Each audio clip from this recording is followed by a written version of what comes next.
ओम त्र्यंबकं यजामहे सुगंधिं पुष्टिवर्धनमुर्वारुकमिव बन्धनात् मृत्युर्मुखेयमामृतात् बाबा धवळेश्वर बालालिंग महाप्रभु दीपं ज्योति परं ब्रह्म दीपं ज्योति जनार्दनः दीपाहरतु मे पाप पूजा दीप नमस्तुते धवळेश्वर बालालिंग महाप्रभु संसार सुखी रखंतु।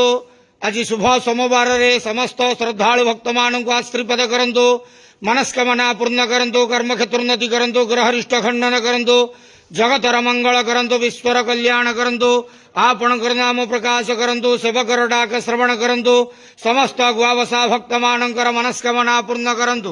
बाबा धवळेश्वराय बालालिंगाय नमः। संसार सुखी रखंतु, आनंद के वार हरि बोलो। आज शुभ सोमवार रे समस्त श्रद्धालु भक्त मानक आश्रीपद करंतु, आनंद के वार हरि बोलो। बाबा धवळेश्वराय बालालिंगाय नमो नमः।